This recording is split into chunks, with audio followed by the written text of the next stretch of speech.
of a new experience.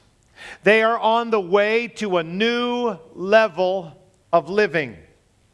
They are a new generation holding on to an old promise that was given to the generation before them. And while much has been done, the totality of the promise has not yet been fulfilled. So get the picture. The promise was given to Moses' generation.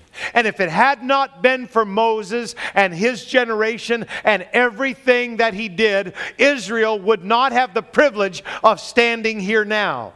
But the promise God gave to Moses, the promise God gave to Abraham, the promises that are resident in Israel, they have not yet been totally fulfilled. And so now Joshua and the children of Israel, they stand on the threshold.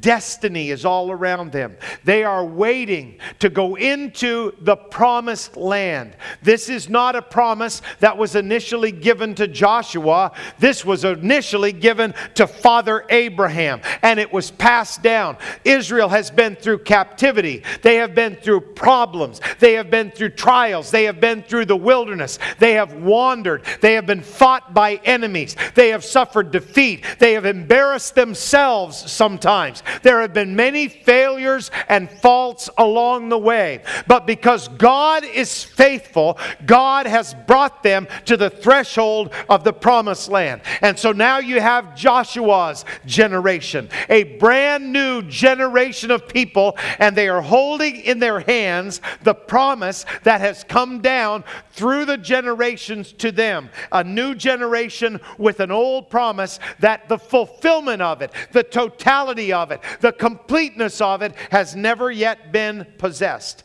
And so God speaks to Joshua in the verse that we just read, and he says, Moses, my servant, is dead. Now therefore, I want you to arise. I want you to go over the Jordan. I want you to take this people into the land which I am giving them. And then he gives Joshua this principle. This principle is not to be left in the ancient sands of the desert in Palestine. This principle is a spiritual principle. We need to operate in it today. He says, every place that the sole of your foot shall tread upon have I given to you, as I said unto Moses. I will give you every place that the sole of your foot treads upon. Now, some people misinterpret that. They say, well, I guess God just wants me to have everything I want. And so I'll just take a walk and God's going to give me everything that I want. That's not what God said. The Hebrew word is darak.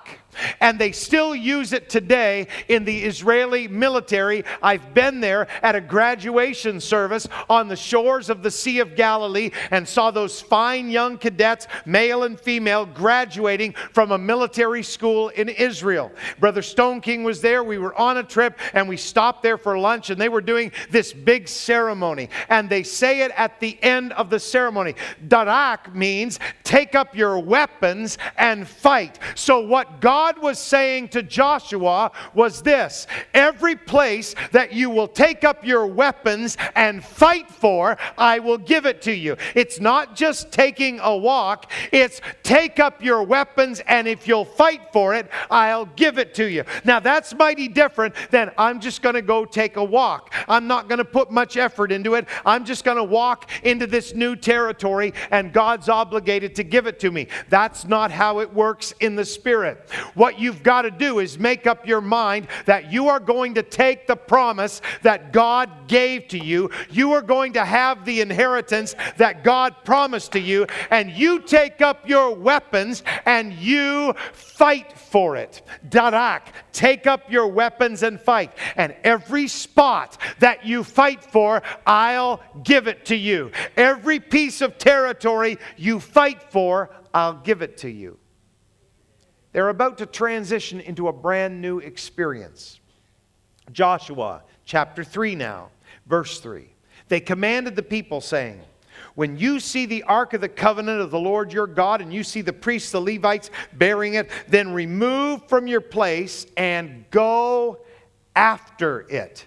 If I could take three words and emblazon them on the apostolic church, I would put those 3 words pretty high on my list. Would you just go after it? When God's Spirit moves into a service, go after it. When God's Spirit interrupts what we happen to have organized, go after it. When there's a vein of the Spirit that comes into a meeting just like this, don't just ignore it and go on with the program. We need to go after it. Anytime the Spirit of God wants to get in, we need to move over and let Him in. And so He said, when you see the ark representing the presence of the Lord, when they pick it up and they move the ark, don't just sit around doing your own thing. Go after it. When the ark moves, go after it. And I would say to us, when the Spirit of God moves into any kind of activity that we are doing, it is not time for us to say, well, I've got 3 more points in the sermon. I've got 2 more paragraphs in my notes. We've got 4 more items on the agenda. No, when the Spirit of God moves into our midst,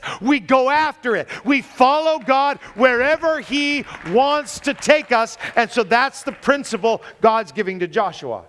And He says there needs to be a space between you and it, about 2,000 cubits. Don't come near to it, that you may know the way by which you must go. For you have not passed this way heretofore. You have never been here before. Around the world right now, God is transitioning His church. We are in the end of the end times and the last of the last days. And God is transitioning His church around the world. God is calling us into areas where we are not comfortable.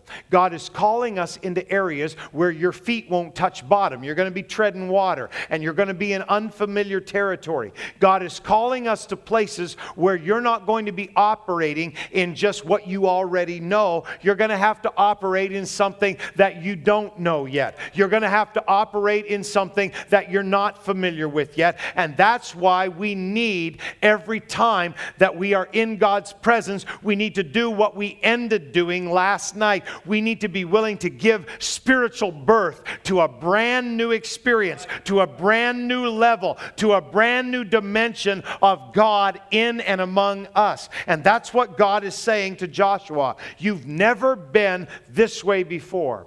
I talk to people sometimes and they frustrate me because their whole attitude is, oh, well, this will pass and everything will settle down, and they get in a really good service or they get in a really profound time of the moving of God's Spirit in their service, and their attitude is, oh, well, I've seen things like this before and this will all settle down and everybody will settle down and it'll go back to normal. Those people don't have a clue. Because God is taking His church. We are not on a merry-go-round going around and around and around. We are on a journey to where God wants to take us. We are on a journey to deeper depths and higher heights in the Spirit. And so God wants to transition us. And so Joshua said, sanctify yourselves. Make yourselves holy. Get yourself ready. For tomorrow the Lord will do wonders among you.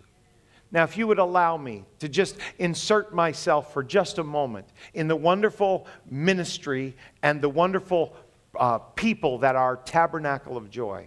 And let me talk to you for just a moment about transitions. Transitions are difficult in the Spirit. But transitions are necessary if we are going to be all that God has called us to be.